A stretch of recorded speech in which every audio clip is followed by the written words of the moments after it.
American people about how the administration is responding to yet another attempt on President Trump's life. Saturday was supposed to be a joyful evening, celebrating free speech and the First Amendment with all of you, members of the press. Instead, the night was hijacked by a crazed anti-Trump individual who traveled across the country to assassinate the president and as many administration officials as possible. This is the third major assassination attempt against President Trump in 2 years. No other president in history has faced such repeated, serious attempts on his life. First and foremost, the president, the first lady, and everyone in this White House are extraordinarily grateful to the brave law enforcement professionals who sprang into action to apprehend the would-be assassin and keep all of us safe. The president would especially like to express his gratitude to the men and women of the United States Secret Service who acted with the utmost professionalism, courage, and sense of duty. This includes the heroic agent who took a bullet to the chest. Thankfully, he was saved by his bulletproof vest. Minutes after returning here to the White House to the Oval Office, despite fighting Secret Service to try to stay and keep the dinner going on Saturday, ahead of addressing you here in the briefing room, President Trump was intent on speaking to this brave agent to ensure he was okay, and the agent assured the president that he was. As you know, I was seated next to President Trump and the First Lady when the shots were fired before Secret Service swiftly moved us to safety backstage. The president's calm in the face of chaos, while yet another individual was trying to take his life, was really remarkable to witness, and it's something I will never forget. President Trump is fearless because he loves this country, and he is willing to put his own life on the line to deliver on the promises that he made to the American public who elected him here into the highest office in the land. And while we are blessed to have a fearless president, we should not live in a country where such constant fear of political violence permeates our society every single day. We can and we should have fierce disagreement in this country. As you all know, we disagree often, myself in this role and all of you in the news media, but those disagreements must remain peaceful. Debating, peaceful protesting, and voting are how we need to settle disagreements, not bullets. Nobody in recent years has faced more bullets and more violence than President Trump. This political violence stems from a systemic demonization of him and his supporters by commentators, yes, by elected members of the Democrat Party, and even some in the media.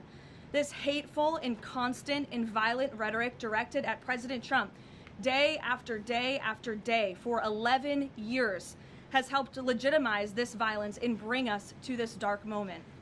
Those who constantly, falsely label and slander the president as a fascist, as a threat to democracy, and compare him to Hitler to score political points are fueling this kind of violence.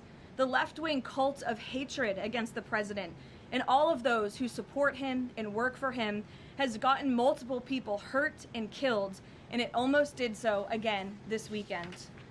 When you read the manifesto of this shooter, ask yourselves, how different is the rhetoric from this almost assassin than what you read on social media and hear in various forums every single day? The answer, if you're being honest with yourself, is that there is no difference at all. Much of the manifesto of the would-be assassin is indistinguishable from the words that we hear daily from so many. For example, as the First Lady of the United States pointed out this morning, just 2 days prior to the shooting, ABC's late-night host Jimmy Kimmel disgustingly called First Lady Melania Trump an expectant widow. Who in their right minds says a wife would be glowing over the potential murder of her beloved husband? And having experienced what I did with the First Lady on Saturday night, I can tell you that she was anything but that. This kind of rhetoric about the president, the First Lady, and his supporters is completely deranged, and it's unbelievable that the American people are consuming it night after night after night. As President Trump said on Saturday night at this podium, we as Americans must recommit ourselves to resolving our differences peacefully and uniting around the shared values that make our country great. The deranged lies and smears against the president, his family, his supporters have led crazy people to believe crazy things, and they are inspired to commit violence because of those words. It has to stop. And one more point. Saturday night served as yet another reminder of how important it is to fund the Department of Homeland Security. It is shameful that the United States Congress has kept this vital agency defunded for 73 days, the longest shutdown of a federal agency in U.S. history.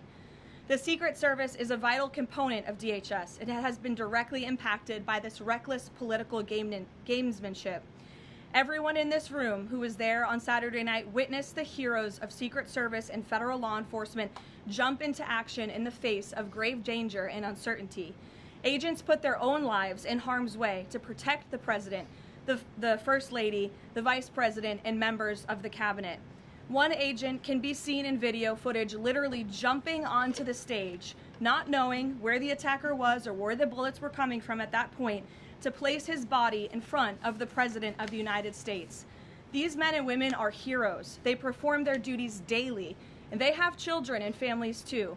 And they do it despite the political turmoil surrounding their agency. Make no mistake, this defunding of DHS should be a national scandal.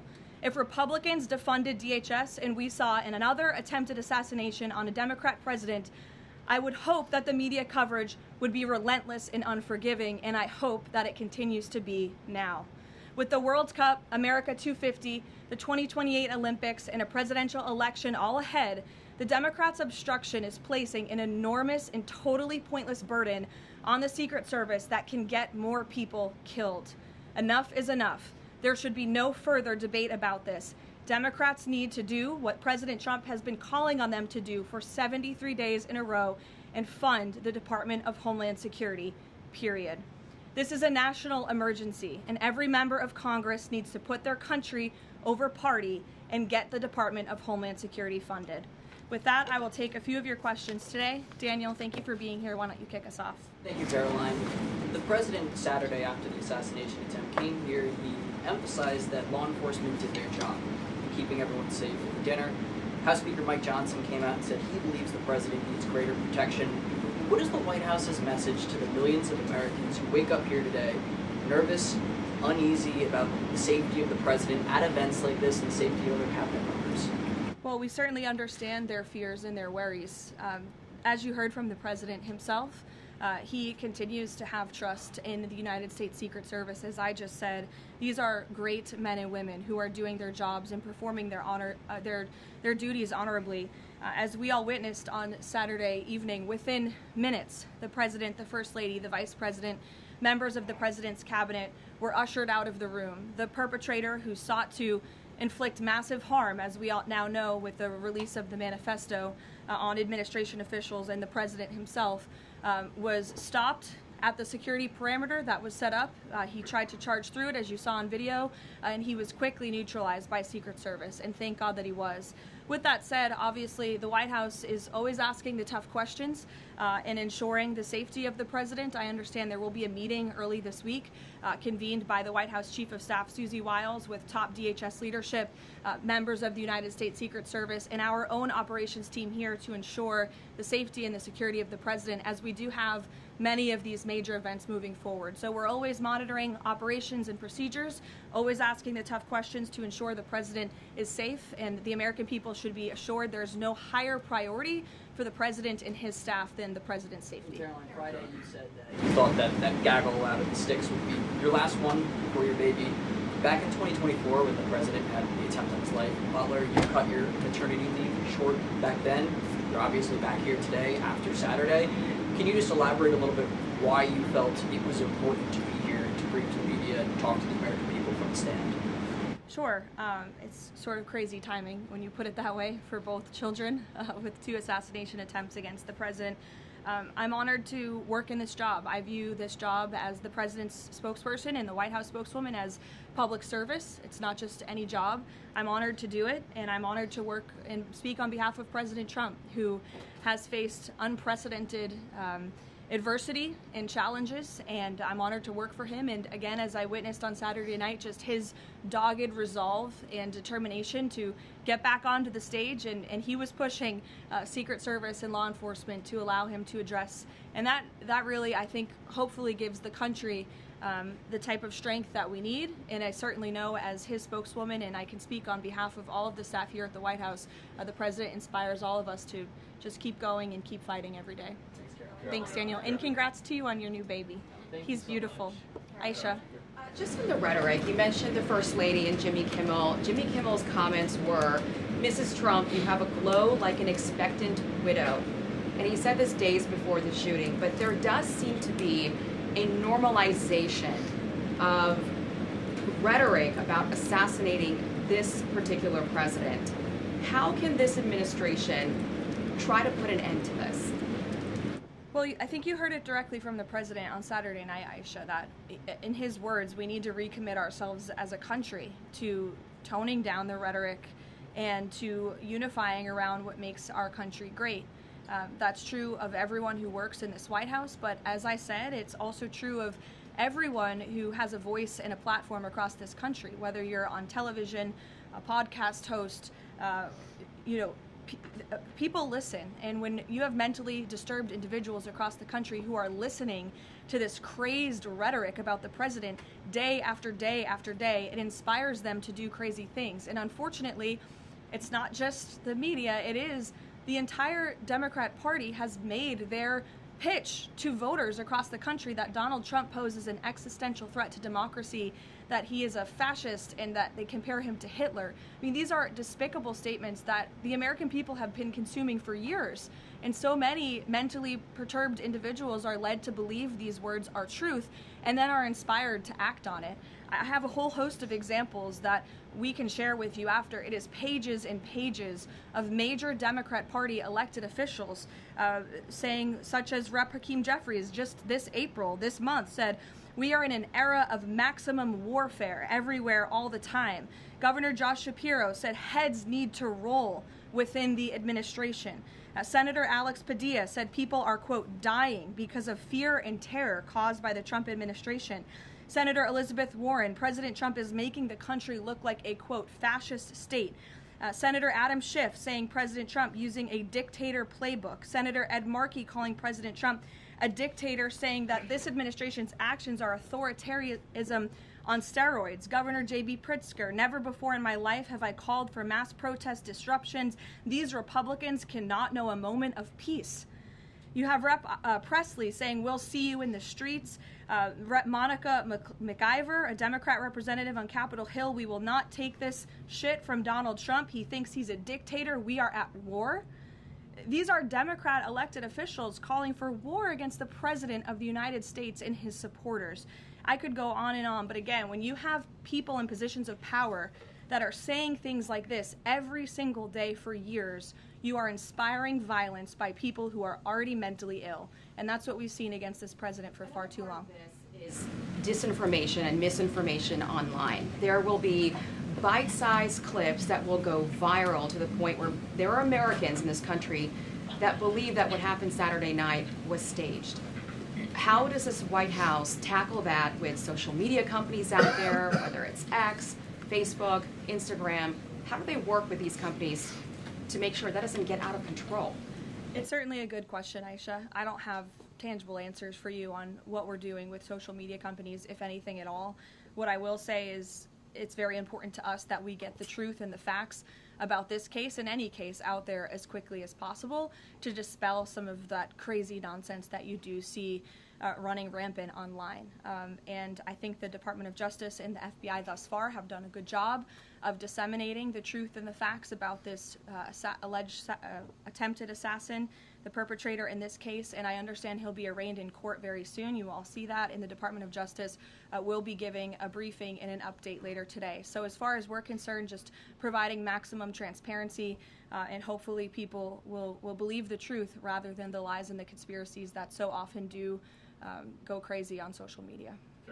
Rachel. Thanks, Caroline. Does the administration view this as a security failure, or did the protocols work as they were designed? The president has said he believes that the protocols worked. Again, you had a perpetrator who tried to breach the security parameter that was set up by Secret Service, and he was running as fast as he could and was immediately neutralized moments later. And again, having been right up there on the stage with the president and the first lady, I can tell you it was seconds before we were told to get down, and it was seconds before we found ourselves in the hold room backstage. It all happened literally within a matter of seconds. The president, the vice president, and the first lady being pulled to safety. That is not done if there's a lapse. So Secret Service did their jobs well. They communicated with one another to remove the president and the vice president to safety as quickly as they could, and obviously to neutralize the shooter as well. And thank God they did, because if that man was allowed into that ballroom, it would have been a much different scene. And just one more follow-up on just how the White House could be rethinking security protocols going forward. I mean, we all remember after the attempted assassination in Butler, there were indoor rallies that were held after that. Is that out of the question, changing any additional security protocols when it comes to how the president does these events that are outside of the White House? I definitely wouldn't say changes are out of the question. I think, again, that it's up to the White House here, and we view it as a great responsibility to ensure the maximum safety of the president and the vice president and the entire cabinet. And so we're always looking for ways to improve security. I think if you just sit here and say everything is perfect all the time, that's not a good way to operate. And so the White House will continue to engage with DHS and with Secret Service to find ways to improve and strengthen security. But as far as Saturday night is concerned, the president was satisfied with the response, and he's very grateful to the men and women who provided the response for him and his wife and members of his team. Deanne. Thanks, Caroline. The president has talked about rescheduling the dinner within 30 days. Does he have a specific venue in mind, and would he consider hosting it at the White House?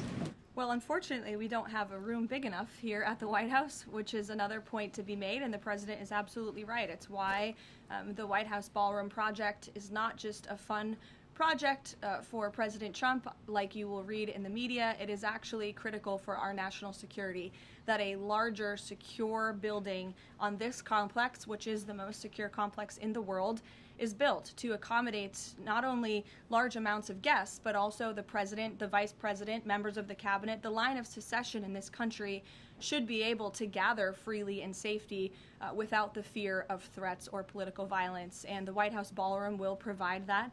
And so it's critical that we get this project done as quickly as possible. Iran as well. Thank you, Caroline.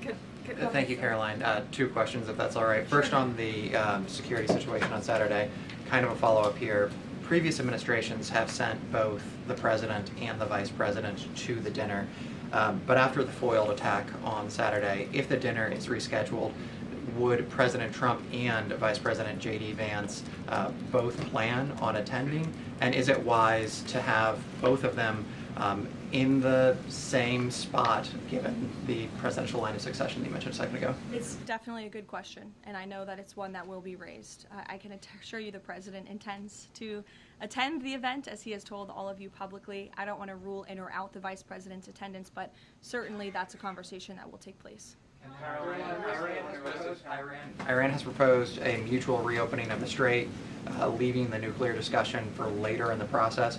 Given that the nuclear program has been a red line for this administration, would the president agree to that kind of phased negotiation? Well, only because it's been reported. I will confirm the president has met with his national security team this morning. The meeting may be ongoing, maybe not. I don't want to speak affirmatively because I was prepping to come out here. But the proposal was being discussed. I don't want to get ahead of the president or his national security team. What I will reiterate is that the president's red lines with respect to Iran have been made very, very clear, not just to the American public, but also to them as well. So they're considering that approach? I wouldn't say they're considering it. I would just say that there was a discussion this morning that I don't want to get ahead of, and you'll hear directly from the president, I'm sure, on this topic very soon. I'm going to ask you about the Fed chairman, but first, 3 assassination attempts in 3 years. Is this going to change the type of events that the president goes to? Well, again, that's going to be part of the conversations moving forward. But as you heard from President Trump, he does not want these deranged lunatics and these grave acts of political violence to change our American way of life. And I think it's a very brave thing for him to say. It'd be very easy for him to just hunker down here at the White House where he knows he's safe, but the president wants to be out across the country. He wants to go across the country to meet with Americans. He wants to celebrate the 250th birthday of our nation's anniversary this summer. As you know, we're gearing up for a big UFC fight here on the South Lawn. So there's many exciting events I know the president wants to be part of and will be part of moving forward. He's undeterred in that way, and it's something that inspires all of us here to keep going. Senator Tillis is now dropping his objection to allowing Kevin Warsh to be confirmed because the DOJ has closed their investigation. Is the president satisfied that an Inspector General report into the Federal Reserve is enough to look into these renovations? The president understands that the Inspector General has greater tools at their disposal, perhaps even more powerful than a grand jury, to continue investigating the financial mismanagement of the Fed building, which is a priority for the president. Look, he's a builder himself. When he sees something has a lot of cost overruns, is taking too long, and in this case ripping off the American taxpayer, he wants to get to the bottom of it. I understand Senator Tillis put out a statement saying he'll support Kevin Warsh's confirmation. That has been our position all along from day one. He is more than qualified for the job, and we look forward to working with the Senate on his swift confirmation process. Megan. As a follow-up on Warsh, will the president be satisfied once the Fed's Inspector General finishes that investigation, even if it finds no evidence of wrongdoing? Well, that's a hypothetical question. I'll let the president speak on it when we see the results. It's obviously far too early to say. And relatedly, as a follow-up, now that it looks like Warsh will be confirmed by the end of Jay Powell's term, is he still considering firing Jay Powell if he stays on as governor after that? I haven't talked to him about it specifically, but I think the president will be satisfied once Kevin Warsh is confirmed as the Fed chair, which he should be. Karen. On Iran, the president had said last week that the U.S. has started the process of clearing the Strait of Hormuz of mines. Do you have an update on how many have been removed and an estimate of how long that process could take? I don't, but I would defer you to the Pentagon on that. We'll make sure they get you an answer, Karen. It's an ongoing process, though. It's still actually happening right now. Again, I would defer you to the Pentagon on anything with respect to clearing mines in the Strait of Hormuz. Thank you very much.